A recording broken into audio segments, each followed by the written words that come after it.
Hey there, in YouTube land, and for a while now, I've been promising you that I was going to come back and do another movie video. I've done a couple, like basically the TV, the setup, the Xbox One, all that type of stuff. But I want to get back to my roots here, and I wanted to think for a while, kind of reinvigorate myself, and kind of figure out exactly what I wanted to talk about. So this is the start of a new series, which I'm hoping I'm going to get some video responses from some people on, and I decided to break down movies that define me, things that interested me, and that sparked, whether it was creativity, got me interested in films, got me interested in watching other things, or made me branch out. I'm an '80s kid, and I'm an unapologetic '80s kid. I loved the '80s, and when you think about films in the '80s, especially the early '80s, what really defined that whole generation, that whole like teen, preteen, like that kind of era around that time was like the slasher film. The slasher film became really, really big. Now it started in, of course, in the '70s with Black Christmas, and would leap into '78 when we'd see Halloween and stuff like that, and then it would come like be a full blown like extravaganza of like slash films going on like crazy for like the next 10 years, having its probably peak area probably between 1980 to 1984ish. Now, when I say I'm going to talk about the slasher movies that define me, I have some of them over here on not just define me, but I think define the era as well. Uh, Over here, and I'm not going to do them in numerical order or anything like that. I'm going to talk about them the way they come to me and how I feel about them. That being said, before we start,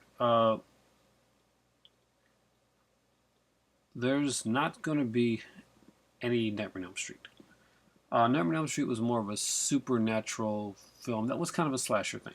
So, do I think Nightmare on Elm Street is a slasher and probably belongs in there? Yeah, maybe we should put Nightmare on Elm Street in here. What do you think? Well, we'll decide that by the end of this one here. Does the Dream Stalker belong into the slasher category, or does it belong under the supernatural category? Certain people, it's really easy to figure out.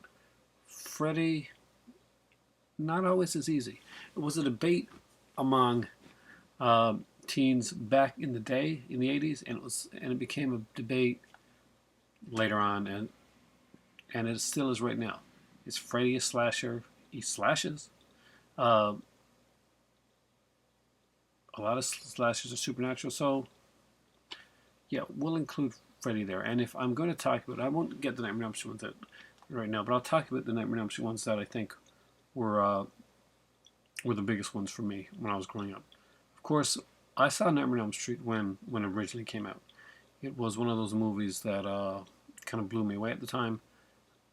Didn't quite know it was going to be that big. I never expected it to become this full-fledged like phenomenon, especially when I watched part two and I was kind of scratching my head.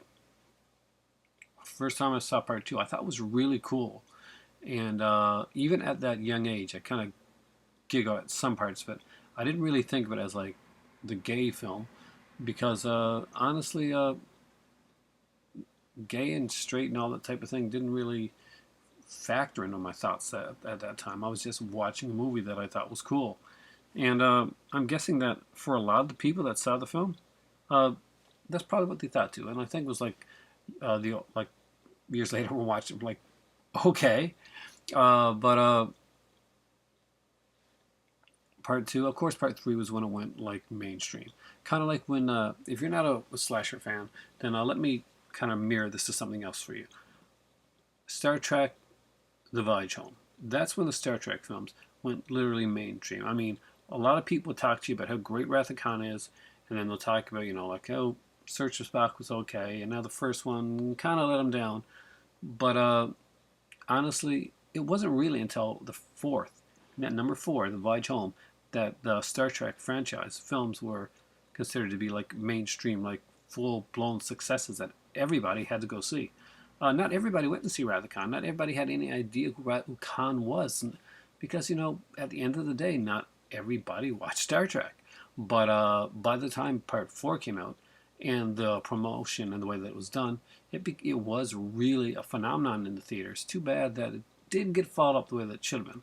But that's kind of the way that Nightmare on Elm Street was. Nightmare on Elm Street 1 was kind of a hit for horror fans, became kind of a sleeper hit. It gained some momentum. Number 2 was kind of a dark horse. Nobody knew what to think of it. But number 3 hit at just the right time and had just the right script. They brought back Heather Langenkamp. They had like fan favorites in there from other films, like Craig Wasson was in there. We just got to see like a lot of different actors in this one here. And you know what? It was cool. Perks of Nudity was there. They had some of the most inventive kills that you would see. Chuck Russell did a great job in directing the film. And it just blew up. Freddy would go on to become this very funny, cartoony character to the point that when I was in college, I remember going to see Part 5 in the theater and totally not being sure if I liked it or what the hell I was seeing. And honest to God, that's the truth. I was not sure. Like, is this good? Do I like this? I don't really know. I'm just the visuals were great, and I did enjoy the film as I watched it years later. But in the theater when I first saw it, I can't honestly say that Part 5 of Nightmare on Elm Street really grabbed me. Part 4, I thought the girl was cute. I had liked the whole comic book storyline. Yeah, I know that in Part 5 they have like actual comic book scene, but Part 4, literally, guys, it's pretty much a comic book. It's all about a girl's friends dying and her gaining their powers and becoming, well, a superhero. And that's the way that I always saw it. And as a guy that grew up liking comic books, I love comic books. I kind of dug it for that. I never did like the reason Freddy came back to life. And if you guys can explain that to me better, dog pisses fire, I don't know. Now let's get into the ones that I actually have here. Sorry about not bringing the Nightmare on Elm Street over, but I was on the fence about whether slasher or supernatural. But I looked at some of my other ones here, and some other ones kind of go past that fence too, into the supernatural vein. So let's talk about my the most influential movie that in my life first was Black Christmas. I saw this when I was extremely young. Black Christmas became something that I would watch. I would look out for basically every Christmas. And as soon as I could get like a copy of this taped off originally on VHS, this was like a Christmas tradition. You know, some people got like Miracle on 34th Street or It's a Wonderful Life. This was my Christmas tradition. This even became my kid's Christmas tradition. My son, anyway, even though I doubt I was kind of too young to watch at that time. But love this movie. The point of view shots, just the acting of this movie is so real. There's so much Canadiana in there. Even at a young age, I could recognize that. The cold weather, everybody getting together, going and looking around, the knock on the window to see if everybody's all right type of thing. We had like Margot Kidder doing just such an amazing job. Nick Mancuso did an incredible job as the voice of Belial. And that thing was that kind of argument was made when somebody was at in one of these interviews actually said they're at a dinner party. And he said that Billy guy is really creepy. And Billy from Black Christmas. And Nicky Mancuso was there. And he said, no, that's Belial. And it's like, no, Billy. The character's name is Billy. It's like, no. He said, I did the voice. I said Belial. So, there. If you don't own this movie, you've never seen it, please do so. It may seem in some parts a little slow to you right now if you're used to just like kind of the faster paced movies, but it is definitely worth the watch. It is a classic. It's a classic for a reason. As far as slasher movies go, this is people are going to talk about Halloween and it's great stuff and that, but this movie here to me is the Citizen Kane of the slasher genre. Why? Why am I not mentioning Psycho? Because you know what? Honestly, Psycho was good, but it wasn't one of the movies that influenced me one way or another. Aside from the fact that Tony Curtis. Oh man, Anthony Perkins was a slim guy who was kind of awkwardly tall. And when I was in high school, I'd sprouted up early on, and I was very slender and awkwardly tall. And I actually got to like do a little couple scenes from the Psycho film, one of the plays that we did in school. Well, it was not really in school; it's kind of an after-school production thing. But this was the one here that defined it for me. Before Halloween came around, this was getting the POV shots. Uh, it grabbed things out of the giallo genre. By the way, there's no giallos in this list here. And why there's no giallos? Because that's going to be a list on its own. This is purely a slasher list. So no Suspirias or anything like that in this one here, like, because that would be like more supernatural. But Black Christmas to me is one of the greats of all time.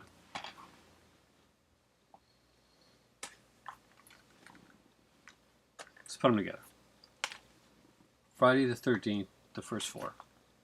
Why the first four? Because the first four and even the fifth really hit upon a certain spot with me. I enjoyed 6 and 7, and I can watch part 8. The rest of them are Jason X, the space one, is good for a laugh. But these movies meant more to me than you can imagine. In school, when I was on the school newspaper, I wrote an article on the early Friday the 13th films that was published. It was like 13 pages, like really getting into the films. I really wish I had that. That's a long time ago. And Friday the 13th, I saw them in order. So when I saw Friday the 13th, I didn't know who the killer was going to be. And even though they didn't show the killer beforehand, I didn't feel cheated. Honestly, I thought I was going to feel cheated, but I never, ever really did. I actually thought that Betsy Palmer did a great job creeping me out at the end of the movie like she was supposed to. The cast was great, and it was kind of something different. It's one that I really enjoyed. I can't take anything away from that. And I probably have watched the Friday films more than any other movie franchise that I own. And I'll probably watch one of these again tonight just because it's probably one of the only franchise movies that I can just turn on at any time and just sit back and watch it. And there's not a lot to it. It's just really fun stuff. When Part 2 came out, I consider Part 2 was a classic, and it's even better than the first part, in my opinion. Part 2 introduces us to Jason Voorhees in what would be his best look, the hood. I know the mask become iconic, and I love the mask, but that hood is creepy as hell, man. I just really, really enjoy that. Just the way it was done here. Amy Steele made for the perfect protagonist, and Friday the 13th Part 2 got some great scenes, and probably most people that ever lived in a Friday the 13th movie. Part 3 I saw in theater and in 3D, and it was freaking glorious. Watching this in 3D in theater was incredible. It was amazing. Maybe watch that one tonight. I got the new TV. Maybe we can watch that. But what you don't notice when you're watching it in 3D is that it kind of has likable characters. I mean, Part 3 has some of the most likable characters of any Friday the 13th film. There were people in Part 3. You know, when you're usually watching a Friday the 13th, especially one of the later ones, there's all these characters that are set up for you to hate and not like, I want to get killed. Even the bikers in this movie kind of have like most of them have kind of like a shining moment where you kind of see when you see their humanity type thing. You see like them kind of turn a corner. Shelly's a character you never want to see get killed. The girl she could have been a real bitch, I don't like you, and she could have made fun of him, and she didn't do that. Part 3 is the Friday the 13th movie with heart. Part 4 took the best of the first 3 films, put it together, put it into a great cast, with some amazingly inspired direction, and it started a legacy, the Tommy Jarvis saga, which would be Part 4 and Part 5. Because who the hell's in Part 6? I know Thom Mathews didn't come across as Tommy Jarvis at all, and I'm sure it's not his fault. He didn't write the script. He did what he was supposed to do, but he pretty much played Thom Mathews. Both other actors, John Shepard and of course Kurt Feldman, played the character of Tommy Jarvis, and they played it well. You could watch Corey Feldman's portrayal of Tommy Jarvis, and you could watch John Shepard's afterwards, and you could see how he got there. You could see like the darkness, and you could see how he gets to the spot in part 5 that he gets to. In part 6, he's pretty much the heartthrob type of guy, and he's just not the dark Tommy that we're used to seeing. He's not the he never seems, he never seems out of place or a little bit too awkward. And if anything, Ron Playlow, and at the beginning of the film, seems more Tommy than he does, because Tommy is that too smart, like dark thoughts type of guy. And although he mouths off the warnings and stuff like that, Tommy's character, by the time we get to part 6, it's almost like we're watching a young, crazy Ralph. And like, oh, Jason's back, you're not heeding my warnings type of thing. And that's great and all if I wanted to see like the youthful, crazy Ralph, but this was Tommy Jarvis, and I think they went in the wrong direction with it. Although the movie was fantastically done, very humorous, the score was amazing. Jason as a zombie, we didn't need it. They didn't finish telling us the story that they started. They brought us in with part 4. They set up the Tommy Jarvis killer in part 5, and they never followed through. Friday the 13th, you are a tease.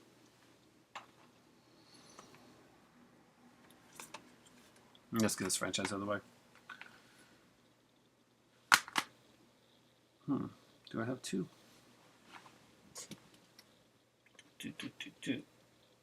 Yes, I do.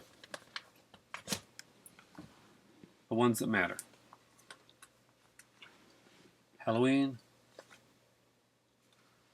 1978. I actually remember watching this when it came on TV. I think it was like maybe NBC the first time it came on, with the extra scenes in there. Yeah, I really remember that really well. But I remember seeing this like back in the day when it was just scared the crap out of me. It still does. I mean, I have friends that are real big fans of the Rob Zombie Halloweens. I'm not a fan of them at all. I do enjoy Rob Zombie and some of the stuff that he does, but I don't think that he... I think he was over his head, and he just couldn't do it, so he just made something else, and but never made a scary movie. Halloween is actually a scary film. There's nothing, and here's the thing: people tend to like not really get about the Halloween franchise. That in the first Halloween film, Michael Myers isn't stalking Laurie, just Laurie. Michael Myers is actually he's stalking 2 people in the film. He's stalking Laurie and he's stalking Tommy.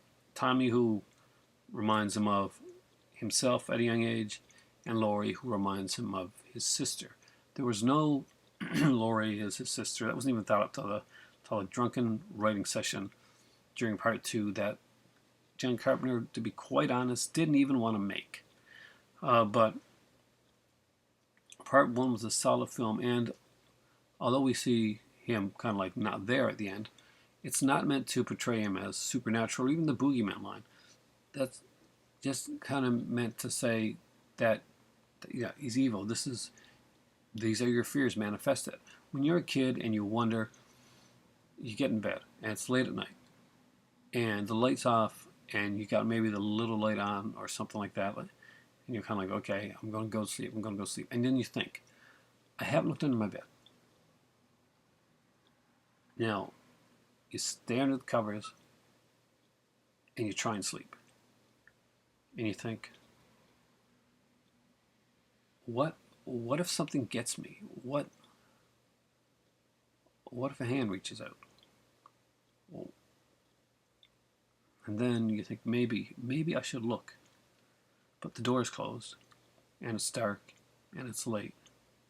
So you're thinking, how many steps to the door? To open it with my door closed, can people hear me if there's someone underneath it? And your young mind thinks a lot of things. Then you wonder, what if you do look down and there's nothing there? But then you think, what if something's staring back? What if the leap to the door to get your mom or your dad or your grandfather or grandmother to check under the bed is your safest bet? Because if you look down, something's looking back at you. You don't have time to run. But at the same time, if you leap forward and you open the door and you ask parent or grandparent or to check under there, what if it gets them first? Who protects you then? That whole conversation that you have in your head when you're a little kid and you're scared and you don't want to look under the door or the closet's open a little bit and you're having those exact same thoughts, that's Halloween and Michael Myers in a nutshell. It's dark. Somebody is there. They're right behind you. They're to the side of you. They are in the back seat of your car. They are hidden in your bedroom. If you turn your head, you will see them. And you're not ready. And there's absolutely nothing you can do about it. And that, my friends, is Halloween.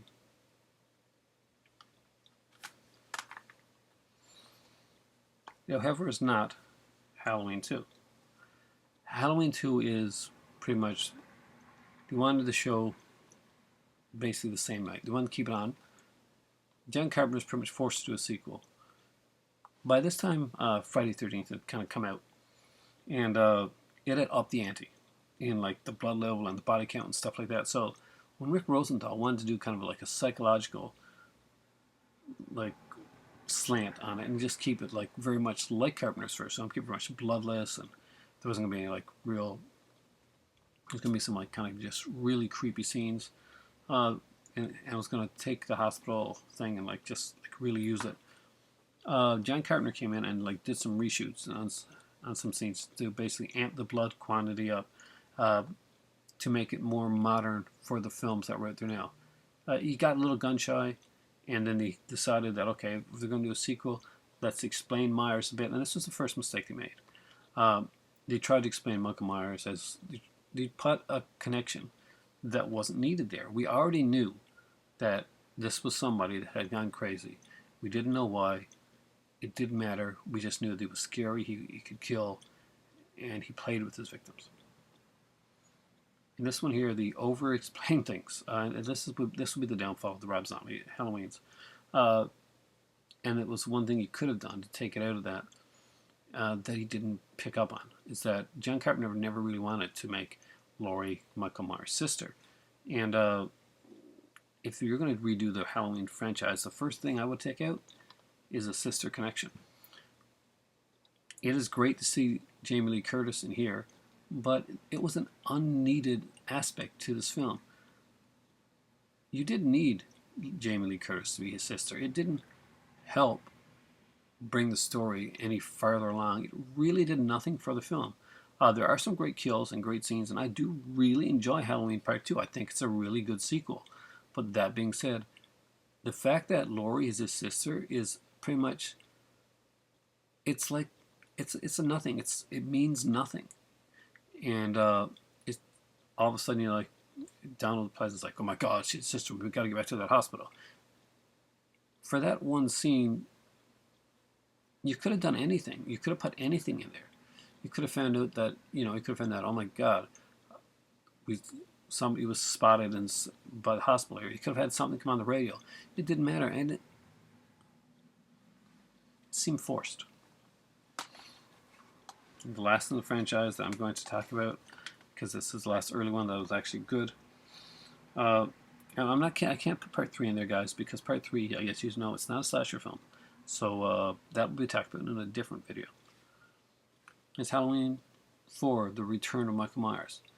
Whereas Halloween 2 added a connection to Myers and basically Laurie Strode's character, played by Jamie Lee Curtis, and it was needed. The reverse happened here. In Halloween 4, and why Halloween 4 works so well is because the connection that Laurie has with Michael in the second Halloween film, in the second original Halloween film, is forced and doesn't make much sense. It doesn't forward the plot at all. However, the connection between Jamie Lloyd's character and Halloween 4, and in Halloween 4 with Michael Myers, actually is a intrinsic plot point throughout the fourth film. And there's no like he's possessing or any of this type of thing, or she's got psychic connection. That comes in part 5. We don't really get that to part 5. All we know is that she's haunted by the still live ghost of her uncle. Well, she doesn't know he's alive at the time, but again, just where part 2 is a great film as a stack and slash film and a great set pieces, part 4 is a great film at taking what part 2 actually did wrong with the connection, with the family connection, and actually does it right. They reverse it and they show you, okay, this is why the family connection can work.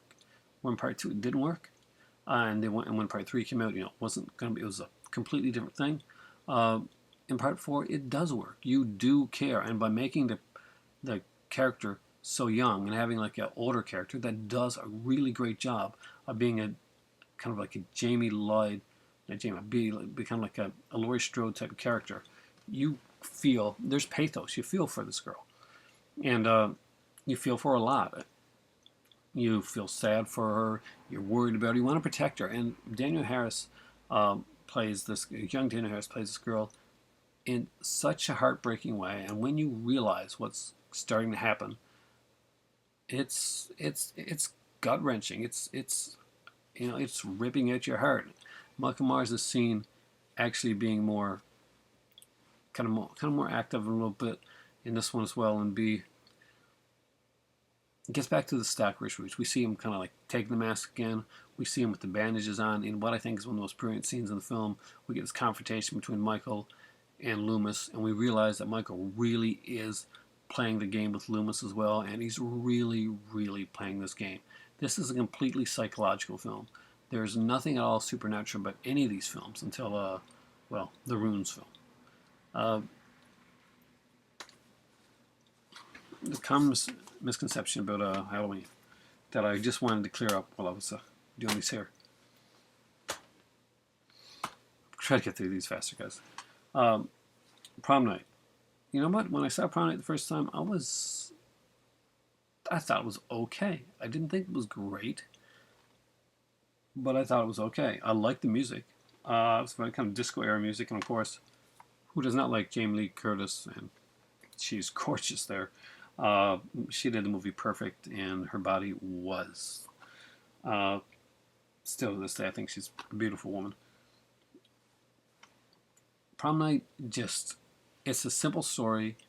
It's probably one of the more overlooked slasher films. People will mention it and they'll say, "Oh, Prom Night was there and it was good." But there's a lot of good movies around that time. They'll kind of make like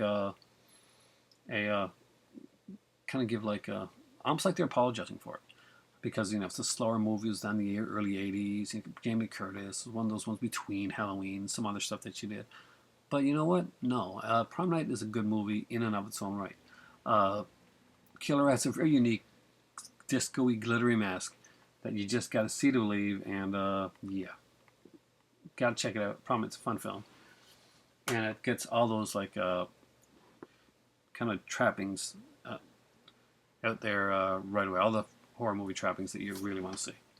Next up is Curtains. Curtains I almost took off here because I do consider Curtains to be a Canadian giallo film, but had to put it in there because really overall Curtains is a slasher movie.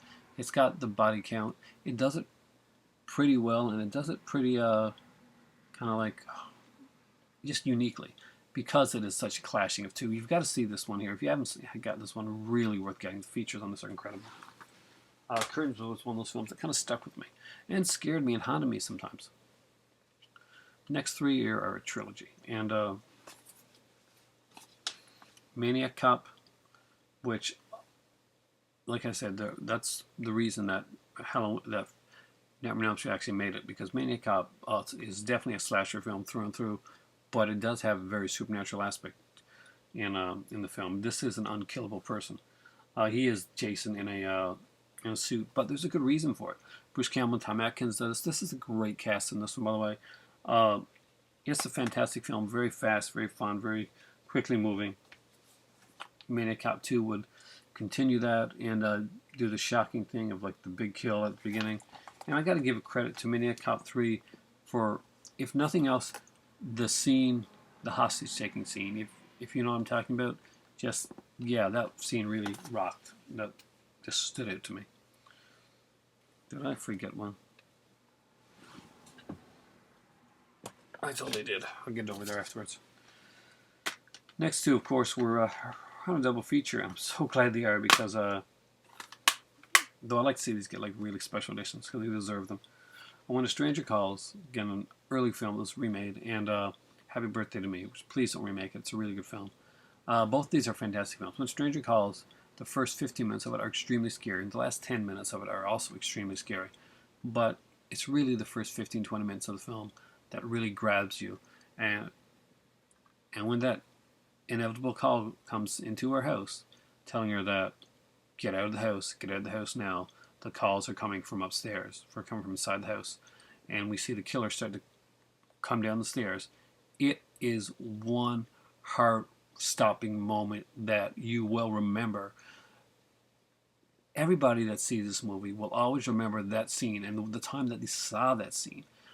If you remember nothing else about the movie, you will remember that. And it was a very unique movie. I mean, that could have been the end of the film, but it didn't go that way. It actually, we got to see him like get out of jail and try to be repentant and realize that he couldn't do it, and like getting beaten up. It was just a really different film. It took things into a lot of different ways, but I really enjoyed it. Happy Birthday to Me, again, is another one, another Canadian slasher film.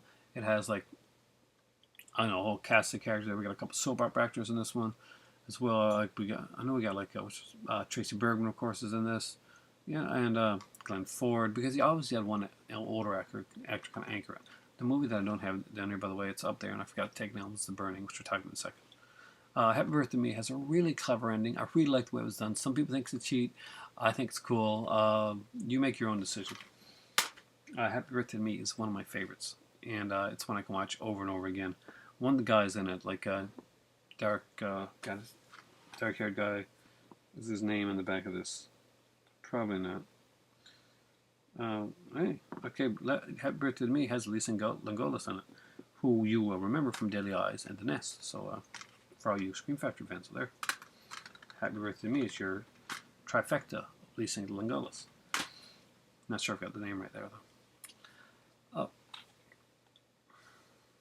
Mexicans can do slashers too, and they can be sleazy and good and cheesy, and I almost put this one on the Giallo one, but I think this does deserve the slasher one, and it's Pieces. Pieces is a very fun film.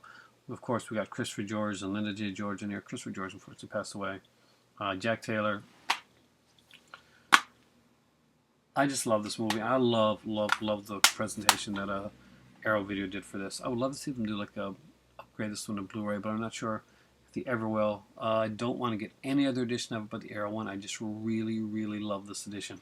I know there's other editions out there, and but there's some great features on here. I love the way this looks. I love this movie. And Jigsaw Puzzles, guys. And like I mentioned, every time I talk about this film, well, one, everybody looks suspicious, and I'll just take my chainsaw into the elevator.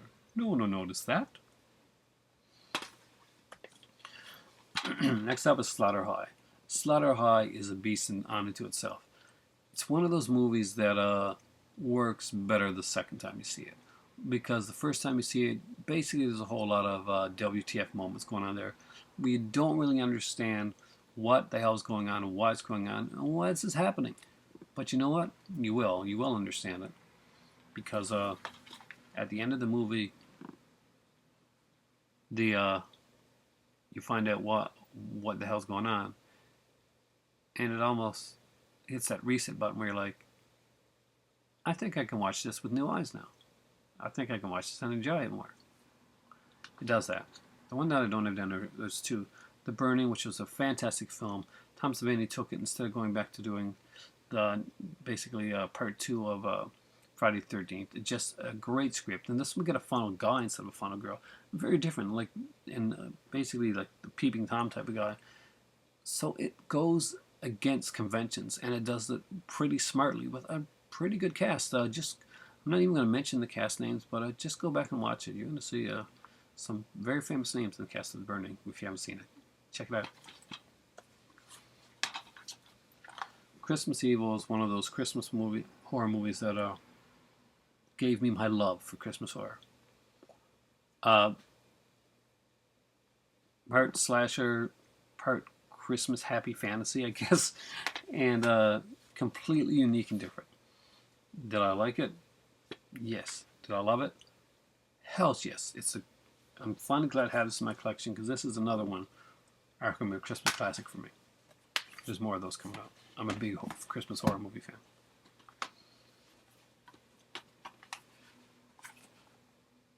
Tourist Trap. Do you know I actually find this cover extremely scary? It freaks me out. I actually put it like that so that I don't usually see it. But Chuck Connors, Tanya Roberts, great little film, very House of Wax-ish. The way the killing's done in this, and there's a little bit of supernatural aspect kind of hinted at. You're never really taught out and out that, hey, this is a big supernatural thing that's going on, but it's pretty much a given.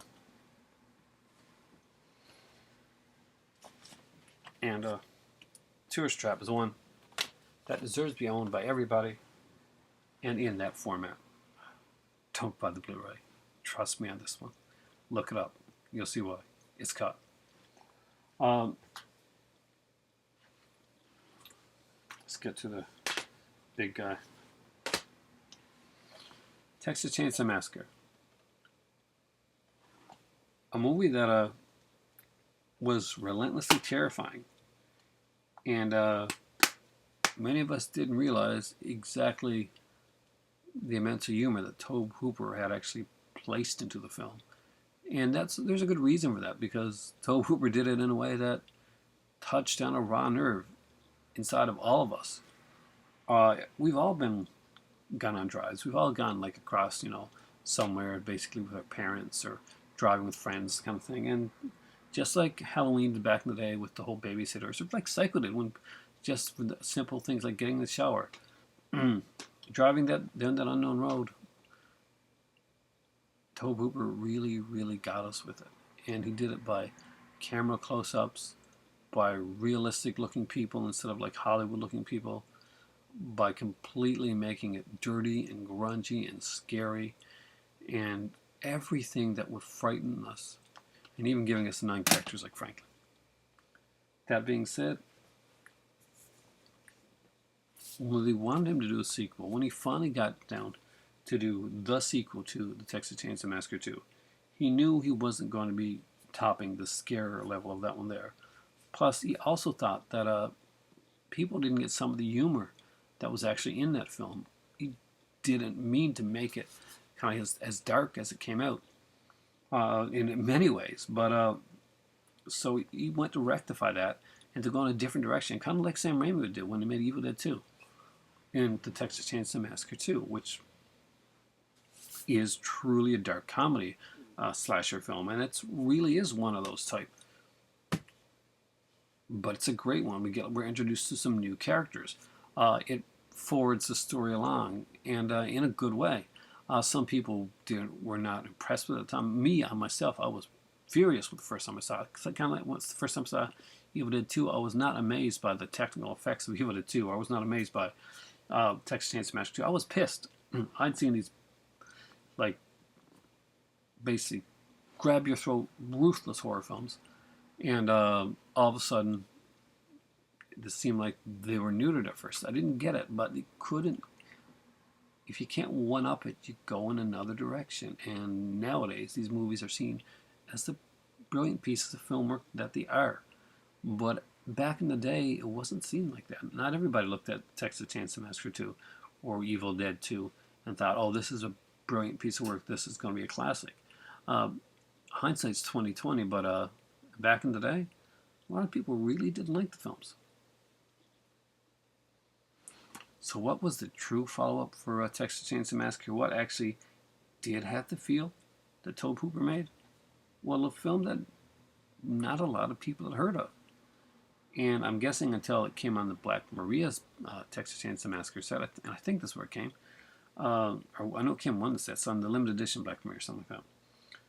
Most people hadn't seen it or hadn't went out and got it, and it's eaten alive.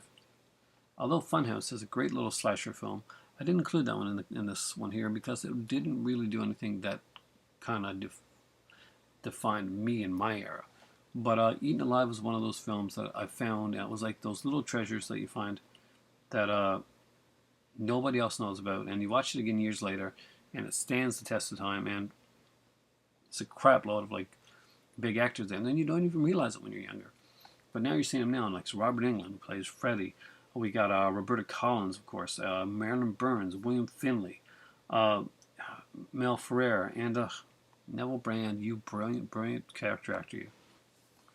Eaten Alive deserves to be rewatched again. This is the movie you watch right after Texas Chainsaw. If you didn't watch Texas Chainsaw 2, it's kind of like it's a breather. Next up is a series, especially the first two, that really stuck with me. And I saw these movies so many times on VHS. I would rent them over and over again, especially the second one. The second one does go in a very supernatural aspect. But it's the Slumber Party Massacre series, or the collection as they call it here. Slumber Party Massacre was meant as kind of like written as a feminist way to take a shot at slasher films, kind of show how ridiculous they were. That and it did. It did. They took the movie was shot and edited in a way to make it more like an actual slasher film. And you know what? It works. It really, really works. It's a fun film. There's some completely ridiculous funny scenes, like the pizza scene out there. And you don't, a lot of people didn't get it at the time. They saw this, oh, this is another misogynistic slasher film. Not realizing it was written by a woman, it was directed by a woman. And how do I feel about the whole, like, slasher, misogynistic, like, argument that was brought out back in the day? I don't buy it, and I never bought it. The strongest people in the slasher films aren't the slasher; it's the female character. And people talk about the victim. Why is the girl being victimized? Because a lot of times the girl makes for a more likable victim. And the very few times when, for some reason, when we see a male lead in a slasher film as the final person, sort of like when we're watching Friday Nightmare on Elm Street Part 2, we, even more so than is in the film, we almost feminize the character, and that is telling more about like a misogynistic statement than any of these films are themselves, because you've got to put that in there to make the person seem helpless. And most of these girls in the slasher films are far from helpless. Jamie Lee Curtis was not helpless; she was extremely resourceful. Adrienne King in Friday the 13th was extremely resourceful. Amy Steele was extremely smart. She got into Jason's head and was amazingly resourceful.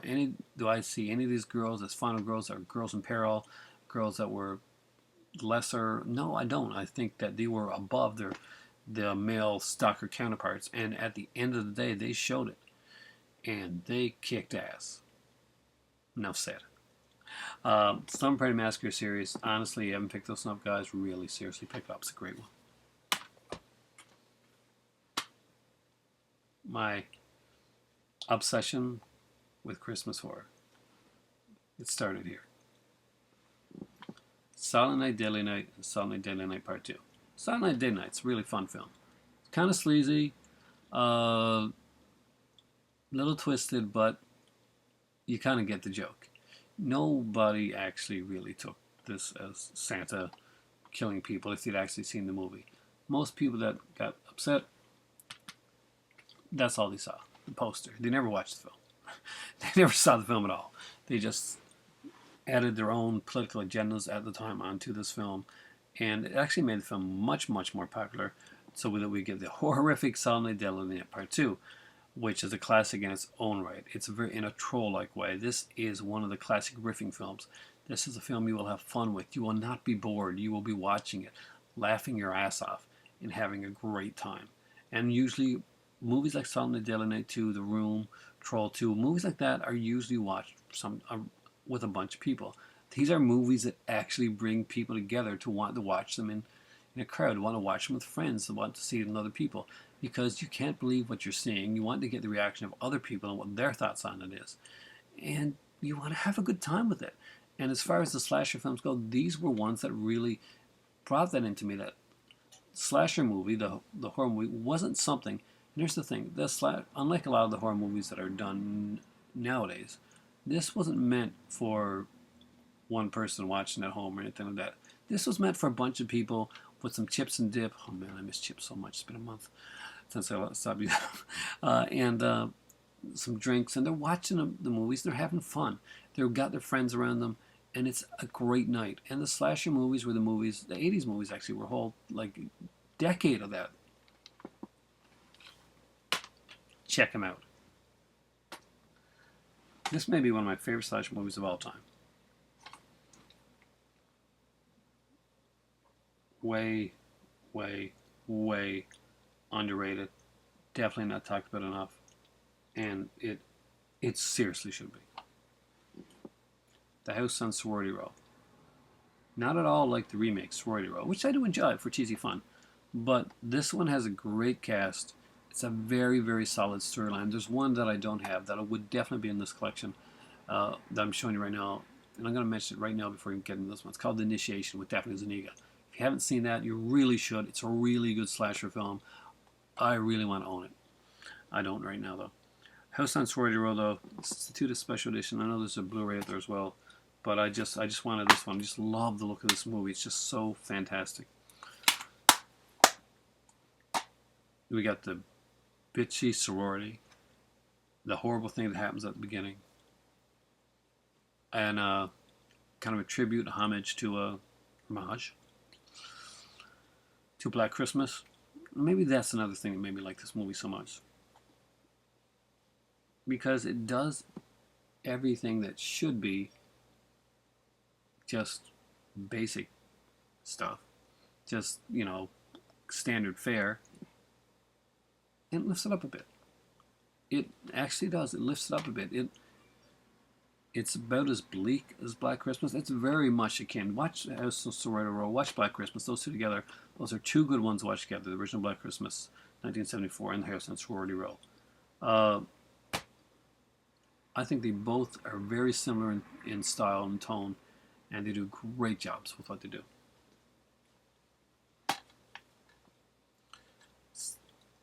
Here's one I watched when I was young. And I'm not sure why they didn't use this in 3D. But Happy Birthday. Don't tell me I'm going to forget the name now. And I'm just so excited about talking about this movie. Rosemary Killer was its original name. But My Bloody Valentine was what it became. And it's just a great film. It was shot in Nova Scotia, so it was shot close to where I live right now. And just a ferry right away. And it was just very cool, very Canadian. The killer's look was good. It was a very unique storyline, very well done. Lots of Moosehead beer. Just go watch it. Here's a drinking game that'll get you plastered in no time. Get your bottle or your beer or whatever the hell you're going to drink. Put on My Bloody Valentine, the original version, and take a swallow or a shot or whatever every time you see Moosehead used in this movie. You will be under the table in no time. The Prowler was directed by Joseph Zito. Joseph Zito was the guy that directed the fourth Friday the 13th movie. So was this was pretty much his resume for that. And a lot of people think of this as a slower moving slasher film. Tom Savini did the special effects work for this, and you can tell because it's really cool, really realistic type of gore that goes in this film. There's some great murder set pieces in here. And the film itself has a really unique looking killer. Extremely well done. It has always stuck with me. And at 89 minutes, I don't think this one actually goes that slow. I think it's actually a pretty good film. It was considered fairly gruesome back in the day. And, we got some classic actors in here. Farley Granger's in this one. Lawrence Tierney's in it. Just some great stuff. Terror Train. I've talked about this one a lot, so I'm not going to talk about this one too much right now, but it's one that scared me when I was a kid. If you haven't seen the story, look for it. I have told the story about Terror Train many, many times and why it scared me and why it scared me without me even seeing the film. But love this movie. David Copperfield actually do a good job. And the reveal of the killer, I actually didn't see it coming. And I don't believe many people when they tell me that they did, to be honest with you. It was very well done. Next up here are Bad Dreams, Visiting Hours. Visiting Hours is much more of a standard slasher film with Michael Ironside and, of course, William Shatner, Lee Grant, just Linda Perrault, just an amazing cast. Just a very fun film. One slower than the movie Bad Dreams. Bad Dreams looks like we're going to see something that we're not. It looks very supernatural. It looks very Freddy Krueger. And at the end of the day, we get a really cool slasher film. And I can't say anything else. So I've just given away too much now. Just watch Bad Dreams. It's a really good movie. Next two, and the last two, are X-Ray and Schizoid. These are two movies that I watched a lot back in the day. Schizoid was a favorite of mine because I was a huge Klaus Kinski fan. Crawl Space was another one. I didn't put that on here. I didn't know whether that would be more like thriller and psychological terror as opposed to Schizoid, which I think can actually legitimately be called slasher. X-Ray is a horrible acting movie, but I was totally in love with Barbie Benton at the time, and she had that prolonged, really awkward nude scene that just kind of came out of nowhere and made you just love it. But you gotta check these out. These are really, really fun films. Great. Both these have fantastic casts. You will not believe the actors that are in Schizoid. I mean, like Klaus Kinski, Mariana Hill, Craig Wasson, of course, Dana Wilkes, Christopher Lloyd. Just an amazing, amazing cast. Check it out. X-Ray is just a fun film. You're going to groan at certain parts of the movie and all the right parts. If you're watching with a bunch of people, it's even more fun. Slasher, as opposed to the whole concept of the scary guy in the basement that's just watching these movies and getting really turned on by the violence, was pretty much the antithesis. Not antithesis. It's like the opposite of what maybe what should say antithesis. Well, anyway, it is not at all what a slasher film, what people that watch slasher films are usually like. We're usually watching these with a bunch of friends and kind of like goofing and laughing and enjoying the movies. They were very much a social film, which went completely against what people thought they were going to be. So what should I do next? In genres that define me: science fiction, giallos, thrillers, my favorite comedies. I'm not sure yet, but it's going to be interesting to find out. I hope you guys like this video because it's been a while since I've done one of these here long movie videos, like really movie-centric videos, and I wanted to make up for it and do what I thought and I hope is getting back to the hopefully decent quality horror movie or just movie videos that you guys want to see. I'm movies, media, it's my passion, it's my love, it's my baby. And I went for a while without talking about them, but it's time to start talking about my babies again. They get lonely. Have a great night. I'm going to grab some tea. I've been talking for 55 minutes, so obviously I need it. Say hello to the giant lobster head in the sky, and see you all later, because this was only part one. And now, before I leave, one more thing, guys. I would love to see a video response to this. Let me know the slasher films that stood out to you, that you think really, that really grabbed you. that you watched over and over again, that you know, or once you're like, oh, I can't believe that. Do you know what I left out? Sleepaway Camp. And I love Sleepaway Camp. Parts 1 and 2, and to for a little extent part 3. Those are the other ones. But you know what? I may leave Sleepaway Camp for another time, but I can't because it belongs in this video. Sleepaway Camp was a unique, had some great, amazing, inventive kills. Fantastic little film from some non-actors. Most of the people here were not professional actors, and sometimes it shows, but it shows in a good way. It actually works for this type of film. Sleepaway Camp 2 uses Pamela Springsteen, just does a really fun job with the film, and as does Sleepaway Camp 3, but it seems like a kind of a little bit more tepid, a little bit more rushed, without the quality that the second film had. So there we go. The movies I forgot. See, I've told you, it's always going to be something I'm going to forget. That's why you need to make a video response. So guys like Falagar, Lauren, Rams Ruse, Killer Nerd, just there's so many of you guys out there. Trey Passer, I would love to see that. And the guys, and you guys here that don't make videos, feel free to comment. Let me know what slasher movies really stand out to you. And hopefully, if you haven't seen some of these, this has helped you think, okay, these are some movies I got to get, and you found something there that's kind of piqued your interest. So before this goes on too long, it's time for tea. Good night from the John Lobster Head. Good night from me. Good night from him. And did you get the two brownies, Joe? Okay. Have a good one. And if Matthew was here, we do the slasher thing. Oh, down below, he might want to comment. My son's 20th birthday is actually tonight, and well, it was today, and he reached 20, and he's with his friend and his girlfriend, and they're having a nice night together. He doesn't have to work for the next 2 days, so he's off, so he can relax. But happy birthday, Matthew! Love you very much, and I hope you're having a great night. If you see this here video, then hope you're enjoying your gift. Wish Matthew happy birthday, guys, and have a great night. And don't forget, I really do expect those video responses. So if you watch my videos on a regular basis and you've got a channel and you watch slashers at all, give them a response. I mean, do you watch some Robert Harding? Do you watch some Dina DVD? 4K Cinema HD? Movie Cave Dave? What are the slashers that stood out to you? Let's hear. Moods. I know you watch them. You have them all. Night, guys.